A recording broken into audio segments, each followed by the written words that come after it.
이 말씀을 준비하는 중에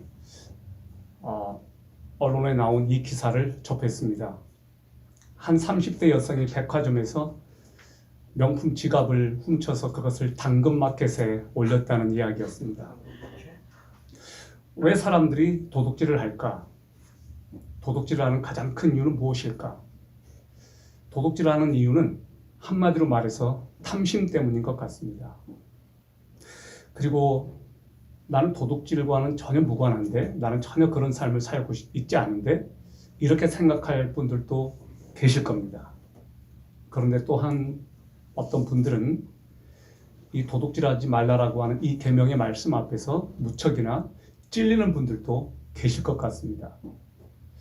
여러분, 도둑질이라고 한다는 이것, 다른 사람에게 속한 것을 그 사람의 동의를 얻지 않고 인지하지 못한 상태에서 가져오는 행위, 이렇게 정의되어 있습니다. 여러분은 혹시 도둑질 해본 경험이 있으세요? 우리는 살아온 횟수만큼이나 나도 모르는 사이에 도둑질을 많이 해왔고, 심지어 인정하고 싶지 않지만 과거에 도둑질했던 그 경험이 계속해서 생각나는 경우도 있을 것 같습니다. 이 도둑질은 얼마든지 다양한 형태로 나타납니다. 아이디어를 훔치는 것, 지적 재산을 훔치는 것, 또 불법 다운로드 하는 것, 과대 광고하는 것, 또 시간 도둑, 회사에서 업무 시간에 장시간 사적인 통화를 하는 것, 또 회사에서 업무 중에 주식하는 것. 어떤 여론조사에 의하면 직장인들의 79%가 회사의 물건을 집으로 가져온 경험이 있다라고 했습니다. 그것도 엄연한 도둑이죠. 이런 모든 것들이 다 도둑질에 해당하는데도 불구하고 우리는 나는 도둑과는 전혀 무관하다라고 생각을 할 수가 있습니다. 도둑질하지 말라는 이 말씀에는 무엇을 도둑질하지 말라라고 하는 분명한 목적어가 명시되어 있지 않습니다. 그래서 학자들은 이 말씀이 무엇을 뜻하는지를 알려면 가나브라고 하는 도둑질하다라고 하는 그 동사가 나와 있는 성경에, 구약 성경에 나와 있는 그런 용례들을 살펴보면서 도둑질하지 말라는 것은 적어도 이런 의미다 라고 정리한 것들이 있습니다. 자, 도둑질하지 말라는 이 말씀에는 무엇을 도둑질하지 말 것인가? 첫 번째, 구약 성경에서 이 가나브라고 하는 단어가 사용된 용례를 보니까 아간이라고 하는 사람이 여리고성을 정복해서 엄청난 전리품을 거둬들였는데 일부를 자기 장막성에 꼬불쳐 두었습니다. 자, 그런데 이것이 문제가 되어서 아이성 전투에서는 이스라엘 백성이 참패하고 맙니다. 바로 이 아간의 범죄가 원인이 되었습니다. 그때 가나브라고 하는 이 동사가 사용되었습니다. 자, 또 다른 어떤 용례를 보니까 일을 시키고 품삯을 주지 않는 행위에 이 가나브라고 하는 동사가 사용되었습니다. 여러분, 구약 성경에 남유다 왕국의 여호야김이라고 하는 이 왕이 있는데, 이 여호야김은 자기 왕궁을 지으면서 백성들을 강제 노역시켰습니다. 그런데 그들에게 품삯을 주지 않았다고 기록합니다. 자, 또 하나님 말씀을 도둑질하는 행위가 나와 있습니다. 이건 무슨 말인가? 거짓 선지자들이 하나님의 말씀을 듣지 않았는데도 복채를 받으면서 사람들에게 좋은 소식을 하나님께서 너에게 이렇게 말씀했다라고 속이는 거예요. 그것도 도둑질이라고 했습니다. 그리고 어떤 경우가 또 나오느냐? 성전에서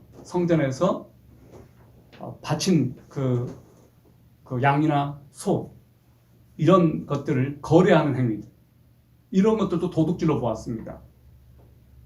성경은 권력을 가진 사람들이 제도를 이용해서 가난한 사람들을 압제하거나 빼앗는 행위를 지적하고 있습니다.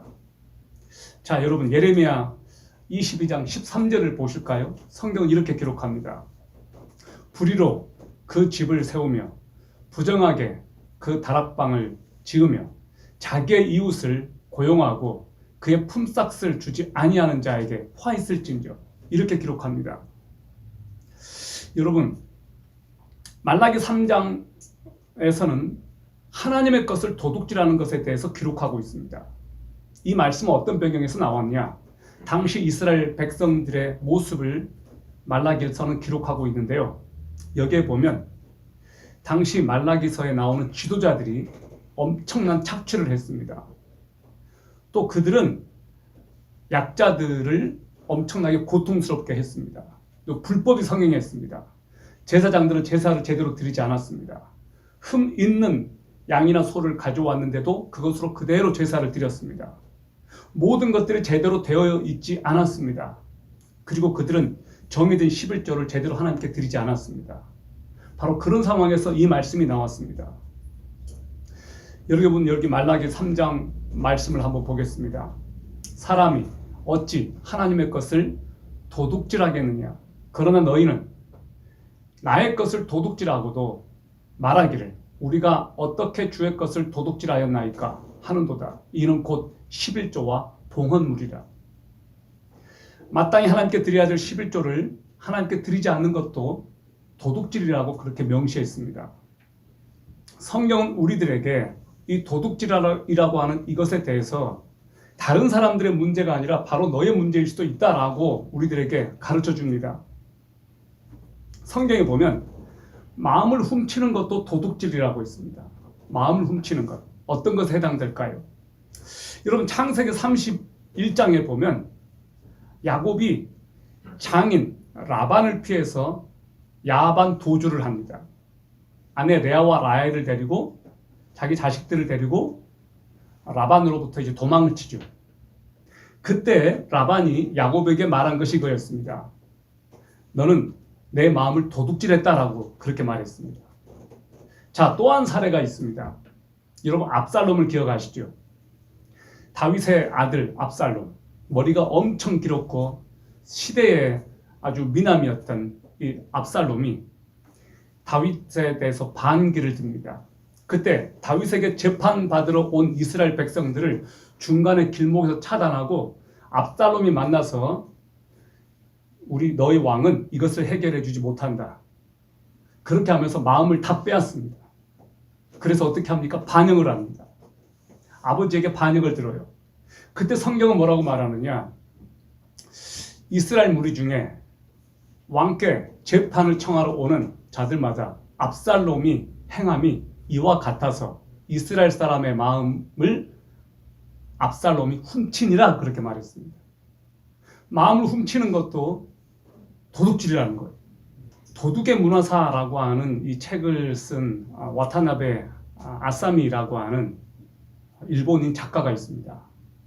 이분이 영어 단어에서 도둑질하다, 훔치다라고 하는 것에 해당되는 영어 단어를 굉장히 많이 보았는데 자그마치 한 350여 가지가 된다는 거예요. 이 와타나베 마사미가 도둑의 문화사에서 이렇게 말했습니다. 가만히 보면 사람이 행하는 온갖 행위가 훔치다는 행위로 환원될 수 있지 않을까 하는 생각마저 든다. 과장을 좀 더 하자면 인간 행위가 모두 도둑질로 이어질 가능성이 있다. 적어도 여기서 나열한 기본적 동사들과 마찬가지로 도둑질은 인간의 근원적 행위 중 하나라고 할 수 있다. 여러분, 이 도둑질이라고 하는 이 단어가 아주 먼 데 있지 않고 의외로 우리 가까이 있다라고 하는 거예요. 데칼로그에서 김지찬 교수가 제8계명의 목적은 인간 보호가 1차적인 목적이라고 했습니다. 소유권을, 남의 재산권을 침해하는 것 그 이상으로 이 계명의 목적은 인간을 보호하는 것이 1차적인 목적이라는 것입니다. 구약 성경에 등장하는 이 가나브라고 하는 이 동사가 사용된 용례들을 보면 도둑질하지 말라라고 하는 이 말씀은 사적인 재산권을 절대적으로 옹호하기 위한 것이 아니라 사람을 보호하는 데 목적이 있다는 겁니다. 구약에 보면 가난한 사람들이 포도밭에 들어가서 떨어진 포도 열매를 따는 것, 또 밀 이삭을 줍는 것 다 허락했습니다. 다만 낯을 대서 수확하지는 말라고 있습니다. 그렇게 했다가 들키면 그 절도 행위에 대해서는 그 벌을 면할 수 없다라고 하는 규정들이 있었습니다. 그러니까 가난한 사람들이 남의 밭에 들어가서 그냥 줍는 것은 문제가 안 되지만 그것을 낫으로 잘라서 한 뭉탱이 가져오는 것에 대해서는 벌을 받게 했다는 거예요. 들키면. 자, 여기 잠언 6장 30절 31절은 이렇게 기록합니다. 도둑이 만일 줄일 때에 배를 채우려고 도둑질하면 사람이 그를 멸시하지는 아니하려니와 들키면 7배를 갚아야 하리니 심지어 자기 집에 있는 것을 다 내주게 되리라. 잠언 기자는 아무리 도둑질이 반사회적인 죄라 할지라도 배가 고파서 훔친 것까지는 멸시할 수 없다고 말합니다. 그래서 잠언 기자는 가난해서 도둑질하지 않게 해달라고 심지어 이렇게까지 기도를 했습니다. 혹 내가 배불러서 하나님을 모른다. 여호와가 누구냐 할까 하오며 혹 내가 가난하여 도둑질하고 내 하나님의 이름을 욕되게 할까 두려워함이니라. 이것은 매우 진실되고 정직한 기도라고 생각해요.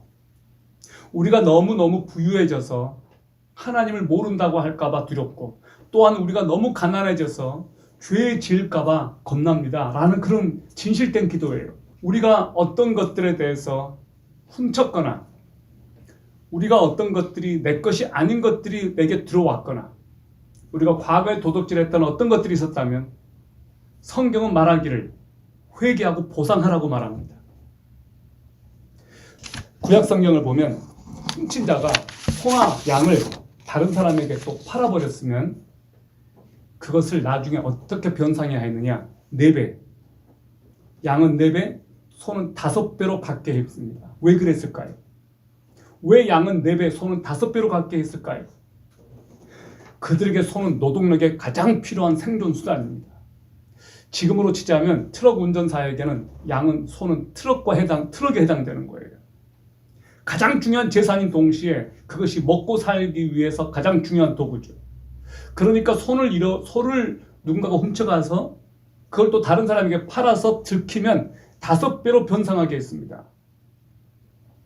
대가를 지불하지 않으면 또 범죄를 저지르기 때문에 이렇게 엄청난 갑질을 하게 한 것이죠. 누가복음 19장에 삭개오 이야기가 나옵니다. 삭개오가 예수님을 영접하고 그가 감격에 차서 예수님께 이런 고백을 해요. 내가 다른 사람의 물건을 토색한 것이 있거든 4배로 갚겠습니다 라고 있습니다. 그러니까 구약 성경에서는 기본적으로 어떤 것을 도둑질했을 때 그것을 회개하는 표현으로 기본적으로 4배를 갚았다는 것을 알 수 있습니다. 우리가 자신을 돌아보아서 은밀한 도둑질은 없는지 우리 자신을 점검해야 됩니다. 남의 물건을 훔쳤으면 돌려줘야 되고 다른 사람의 마음을 훔치지는 않았는지 다른 사람에게 가야 될 명예를 내가 가져오지는 않았는지 한번 곰곰이 생각해 봅시다. 하나님의 것을 도둑질하지는 않았습니까? 미안하다고 생각하는 것은 감상일 뿐 진정한 회개가 아닙니다. 도둑질한 것을 돌려주는 구체적인 회개가 따라야 됩니다. 2번째, 열심히 일하면서 열심히 일한 그 대가로 다른 사람을 도와주라는 겁니다. 에베소 4장 28절에 이렇게 기록합니다. 도둑질하는 자는 다시 도둑질하지 말고 돌이켜 가난한 자에게 구제할 수 있도록 하기 위하여 자기 손으로 수고하여 선한 일을 하라라고 했습니다. 성경은 도둑질하는 자가 더 이상 도둑질하지 않는 것이 회개라고 말하지 않고 도둑질하지 않는 것은 정상이지만 더 나아가서 자기 손으로 일을 해서 다른 사람을 도와주라고 말합니다. 이것이 회개라는 거예요. 도둑질하지 않는 것은 누구나 다 합니다. 일반인도 다 똑같이 해요. 그러나 진정한 회개는 도둑질했던 사람이 회개하고 예수님을 믿었으면 도둑질하지 않는 것이 정상이 아니고 자기 손으로 일을 해서 가난한 사람을 도와주라는 거예요.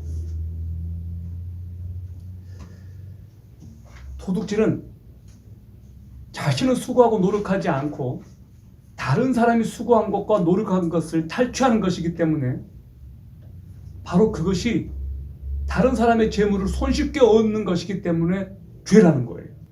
로또도 도둑질이라고 볼 수 있습니다. 왜냐? 복권에 당첨되는 순간 다른 사람의 잃어버린 돈을 내가 가져오는 것이기 때문에 그렇습니다.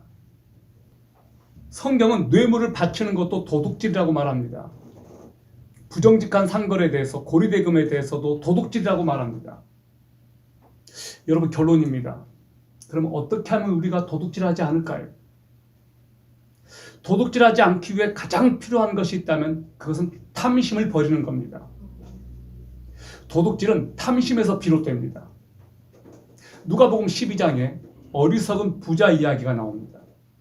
이 어리석은 부자 이야기는 예수님께서 사용하신 예화였습니다.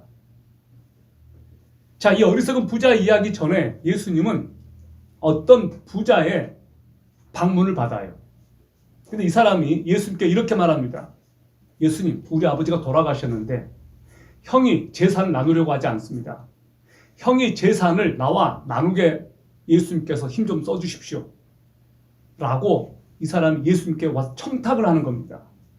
그때 예수님께서 그 청년에게 들으라고 하신 메시지가 바로 이것이었습니다. 삼가 모든 탐심을 물리쳐라. 사람의 생명이 그 소유에 넉넉함이 있지 아니하니라. 이것이 예수님께서 그 부자 청년에게 들려주신 메시지였습니다. 이 부자 청년의 본질적인 탐심을 예수님은 꿰뚫어 보셨습니다. 사람들은 왜 탐심을 부릴까요? 그 소유의 넉넉함으로 그들은 그들의 영혼의 만족함을 누리고 그 소유의 넉넉함이 그들의 삶을 보장해 줄 수 있다고 믿기 때문입니다. 여러분, 단지 남의 것을 도둑질하지 않음으로써 도덕적인 순결을 지키는 것이 목적이 아니라 소유욕에서 해방되어서 진정한 자유와 행복을 누리도록 하는 것이 저는 하나님의 뜻이라고 믿습니다. 도둑질하지 않는 것, 예수 믿지 않는 사람들도 다 합니다.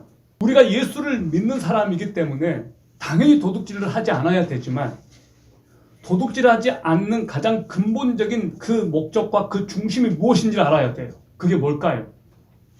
하나님으로 만족하는 것이라고 믿습니다. 우리가 내 영혼이 하나님으로 만족하지 않을 때 자꾸 무엇으로 내 영혼을 채워야만, 물질로 뭔가를 채워야만 우리는 만족감을 누리는 그런 존재이기 때문에 그렇습니다. 예수를 영접하고 복음이 내 안에 들어오면 내 안에서 변화가 시작되죠. 어떤 변화가 시작됩니까? 예수 그리스도께서 내 삶의 주인이 되시면 더 이상 다른 것들이 내 중심을 차지 않고 예수 그리스도 한 분으로 인하여 만족하는 그 기쁨을 주님께서는 우리들에게 주기를 원하신다는 것이죠. 여러분, 근본적으로 도둑질하는 이유는 끊임없이 물질을 통해서 만족감을 누리려고 하는 것 때문이 아닐까요? 우리가 복음으로 충만하고 예수 그리스도로 충만하다면 우리는 어떤 소유의 마음이 가지 않을 것 같습니다. 정말로 하나님께서 주시는 그 기쁨과 천국의 기쁨을 누리게 되면 이 세상의 것들이 우리의 관심사가 아닐 것 같습니다. 성경은 이렇게 말합니다. 그 중에 가난한 사람이 없으니 이는 밭과 집 있는 자는 팔아 그 판 것의 값을 가져다가 사도들의 발 앞에 두매 그들이 각 사람의 필요를 따라 나누어 줍니다. 각 사람의 필요를 따라서 나눠줬어요. 자기의 집과 자기의 가지고 있는 밭을 팔아가지고 그것을 사도들의 발 앞에 두었어요. 그 말은 무슨 말이에요? 나는 이것을 주님께 바쳤습니다. 당신들이 가난한 사람의 필요에 따라서 이것을 나눠주십시오. 그렇게 한 것 아니에요? 그러니까 초대교회는 말 그대로 공산사회였어요. 자신들이 수고해서 생산한 것을 나누어서 사람들이 필요에 따라서 쓰게 했어요. 그러니까 가난한 사람들이 없었습니다. 그러니까 도둑질할 이유가 없죠. 도둑질은 뭔가 부족하다고 생각하는 사람들이 하는 것 아니겠습니까? 도둑질할 필요가 없는 사람들은 차고 넘치는 사람들이겠죠. 저는 우리가 예수 그리스도로 차고 넘쳤으면 좋겠습니다. 하나님께서 주신 작은 것이라도 만족하는 사람들은 도둑질할 필요가 없습니다. 복음이 무엇입니까? 예수 그리스도의 십자가와 부활을 경험하고 영원한 천국을 경험하고 내 죄가 용서받고 하나님의 자녀가 되었다라고 하는 복된 소식, 그것이 복음 아닙니까? 그러므로 복음을 경험한 사람들은 말씀이 내게 적용되는 것을 먼저 우선적으로 생각하고 본인이 그 말씀을 적용하고 바꾸다 보니까 내 주변이 바뀌고 세상이 바뀌는 거예요. 그러므로 이 말씀을 적용해야 될 사람은 바로 너가 아니고 나예요. 오늘 저는 이 말씀이 나에게 주신 말씀으로 저는 믿어요. 그리고 복음의 은혜를 경험한 여러분, 정말로 초대교회 성도들처럼 하나님께서 주신 그 은혜를 누리고 자기 것들을 팔아서 다른 사람들을 나눠줄 수 있을 정도로 풍성하고 넘치는 하나님의 백성들이 다 되기를 진심으로 소망합니다. 도둑질하지 않는 세상이 되려면 어떻게 해야 될까요? 도둑질하지 않는 세상이 될 수 있는 유일한 길, 하나님의 아들 예수 그리스도로 풍족해지는 거라고 믿습니다. 예수 그리스도는 모든 것을 다 가지신 분이셨지만 다 내주셨어요. 그분은 자신의 목숨을 마지막으로 내주셨어요. 아낌없이 자신의 목숨을 내주신 그분께서 무엇을 아까워하겠습니까?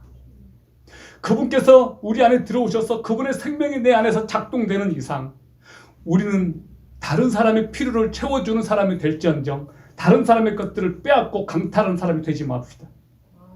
그 십자가의 은혜를 경험한 사람들은 어떻게 하면 다른 사람의 필요를 채워줄까 고민할 겁니다. 우리는 이 시대의 정치인들과는 다른 하나님의 나라의 그 말씀에 순복하는 사람들입니다.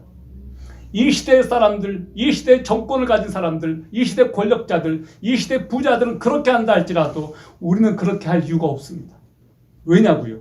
우리는 전혀 다른 하나님의 법을 가졌기 때문에 그래요. 예수 그리스도를 만났기 때문에 그래요.